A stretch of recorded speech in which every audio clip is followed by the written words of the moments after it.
नाशिकच्या शांतीनगर परिसरातील रहिवाशांचे उद्योग भवनासमोर गेल्या 25 दिवसांपासून सुरू असलेले बिऱ्हाड आंदोलन अखेर मागे घेण्यात आलंय. उद्योगमंत्री उदय सामंत यांच्या मध्यस्थीनंतर हा तोडगा निघालाय. नाशिक महानगरपालिकेने एमआयडीसीच्या जागेवरील अतिक्रमण हटवल्यानंतर रहिवाशांनी आंदोलन सुरू केले होते. आंदोलनकर्त्यांच्या मागण्यांवर सरकार सकारात्मक असून कोणालाही बेघर होऊ देणार नाही असा शब्द उदय सामंत यांनी दिलाय. सरकारकडून आंदोलनकर्त्यांना तात्पुरते पुनर्वसन देण्यात येणार असून त्यासाठी सध्या मंगल कार्यालयात पर्यायी व्यवस्था करण्यात आली आहे. तसेच 1 एकर जागेवर सर्वांना घरे बांधून देण्याचा निर्णय घेण्यात आल्याचंही सामंत यांनी स्पष्ट केलंय. यावेळी राष्ट्रवादी काँग्रेसचे आमदार सरोज अहिरे देखील उपस्थित होत्या. आंदोलकांच्या भावना समजून घेत सरकारने एकत्रित निर्णय घेतल्याचं उदय सामंत यांनी सांगितलंय. दरम्यान स्वतःवर झालेल्या आरोपांनाही सामंत यांनी उत्तर दिलंय. माझ्यावर झालेले आरोप तथ्यहीन आहेत. माझी जमीन असल्याचा एकही पुरावा समोर आला तर मी राजकारण सोडून देईन असे त्यांनी ठामपणे म्हटलंय. असा शब्द केला की 15 लाख रुपये भरल्यानंतर यांना घरं मिळणार आहेत असं कुठेतरी अधिकाऱ्यांनी सांगितलं. पण मी त्यांना सांगितलं की ती चुकीची बातमी कुठेतरी तुम्हाला दिलेली आहे, त्याच्यामुळे गैरसमज होऊ शकतो. बाकी काही झालं नाही, अमृतुमरी झाली नाही, वादावादी झाली नाही, काही नाही. आणि त्या आमच्या महायुतीतल्या सहकारी आहेत. त्याच्यामुळं माझ्या बहिणीने एखादा जर मुद्दा मांडलेला असेल तर मी हक्काने त्यांना सांगू शकतो की हा गैरसमज होऊ शकतो, म्हणून हा मुद्दा नको. त्याच्यामध्ये काही वादावादी गैरसमज काहीच नाही. नुसतं येऊन आश्वासन देऊन ते जर पूर्ण झालं नाही तर याच्यात दुपटीनं आंदोलन होऊ शकतं याची जाणीव मला असल्यामुळं त्यांच्या ज्या 2-4 मागण्या होत्या त्या पूर्णतः मान्य करून मी या ठिकाणी आलेलो आहे.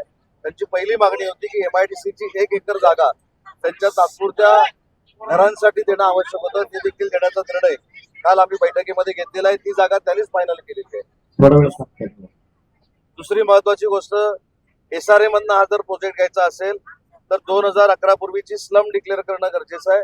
ते निर्देश माननीय मुख्यमंत्री आणि एकनाथ शिंदे साहेबांनी देखील आयुक्तांना दिलेले आहेत. मी स्वतः आयुक्तांशी बोललेलो आहे.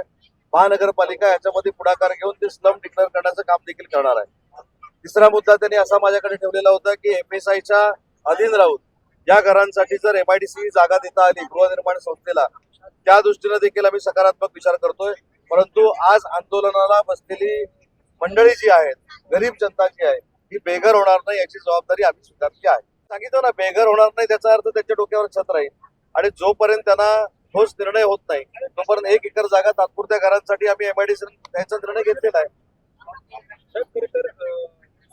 आपण या ठिकाणी आता भेट दिली आहे. आंदोलक जवळपास 25 दिवसापासून होते.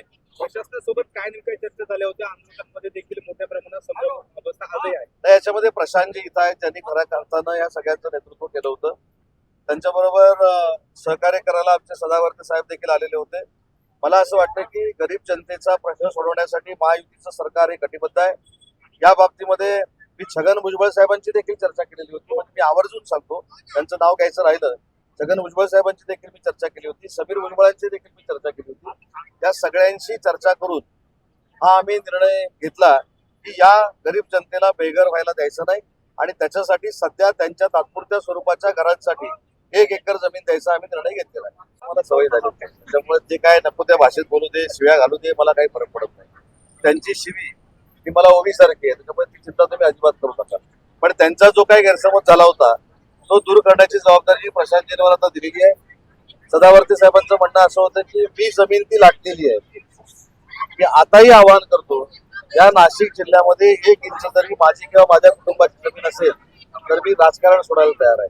त्याच्यामुळे माझी विनंती, मी सदावर्ते साहेबांचा दोष त्याच्यामध्ये म्हणत नाही, त्यांना कुणीतरी चुकीचं ब्रीफ केलं असेल, चुकीची माहिती त्यांनी घेतलेली असेल, त्याच्यामुळे त्यांची देखील मनातली इच्छा होती की या गरीब जनतेला न्याय द्यावा आणि ते देण्यामध्ये आम्ही यशस्वी झालोय आणि एकनाथ शिंदे साहेबांच्या शिवसेनेत यशस्वी झालो. Bureau report, AB news, Nashik.